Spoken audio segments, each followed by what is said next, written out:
पाठ 9 छोटा जादूगर। लेखक जयशंकर प्रसाद जी ने इस कहानी के माध्यम से जीवन के कटु यथार्थ को अत्यंत संवेदनशीलता के साथ उभारा है।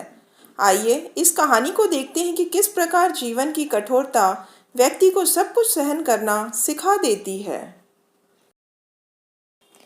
इस कहानी में लेखक को कार्निवल में एक छोटा सा लड़का मिलता है। उसके गले में फटे कुर्ते के ऊपर से मोटी सी सूत की रस्सी पड़ी थी और जेब में ताश के कुछ पत्ते थे। लेखक उससे कुछ बातें करता है। लड़का कहता है कि जादूगर से अच्छा खेल तो मैं दिखा सकता हूँ। इस प्रकार लेखक लड़के के साथ काफ़ी देर तक बातें करता रहता है।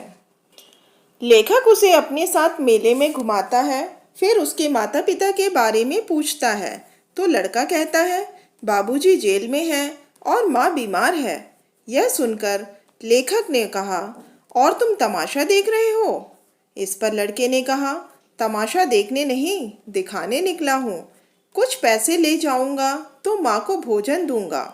यह सुनकर लेखक आश्चर्य से उसे देखने लगता है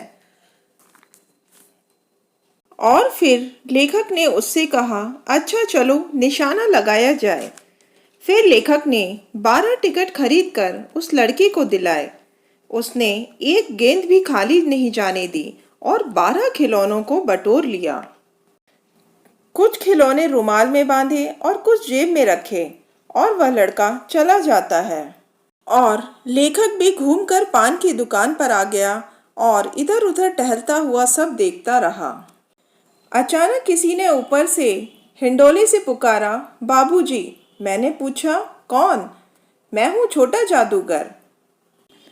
लेखक को ऊपर से उस लड़के की आवाज़ सुनाई दी। कलकत्ता के सुंदर बॉटेनिकल उद्यान में पुनः लेखक और उस लड़के की मुलाकात होती है। लड़का लेखक को खेल दिखाने की बात करता है। उस दिन कार्निवल के सब खिलौने उसके खेल में अपना अभिनय करने लगे। भालू मनाने लगा, बिल्ली रूठने लगी, बंदर घुड़कने लगा, गुड़िया का ब्याह हुआ, गुड्डा वर काना निकला। लड़की की बातों से ही खेल हो रहा था। सभी हंसते हंसते लोटपोट हो गए।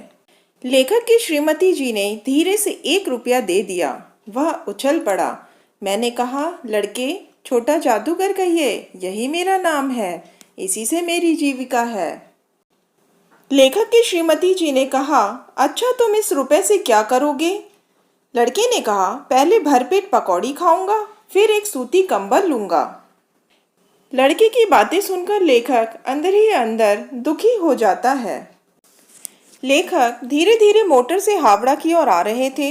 रह रहकर छोटा जादूगर स्मरण हो आता था। सचमुच वह एक झोपड़ी के पास कंबल कंधे पर डाले खड़ा था। मोटर रोककर उससे पूछा, तुम यहाँ कहाँ? मेरी माँ यहीं है ना, अब उसे अस्पताल वालों ने निकाल दिया है। लेखक उतर गया। उसने झोपड़ी में देखा तो एक स्त्री चीथड़ों से लदी हुई कांप रही थी। छोटे जादूगर ने कंबल ऊपर डालते हुए कहा, माँ। यह सब देखकर लेखक की आंखों से आंसू निकल पड़ते हैं। बड़े दिन की छुट्टियां समाप्त होने पर लेखक अपने ऑफिस जा रहा था तो रास्ते में सड़क के किनारे एक कपड़े पर छोटे जादूगर का रंगमंच सजा हुआ था। लेखक ने गाड़ी से उतरकर उससे पूछा, आज तुम्हारा खेल जमा क्यों नहीं? लड़के ने कहा, माँ ने कहा है कि आज तुरंत चले आना, मेरी अंतिम घड़ी समीप है।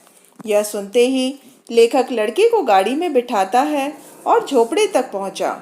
जादूगर दौड़कर माँ माँ पुकारता हुआ झोपड़े में घुसा और साथ में लेखक भी।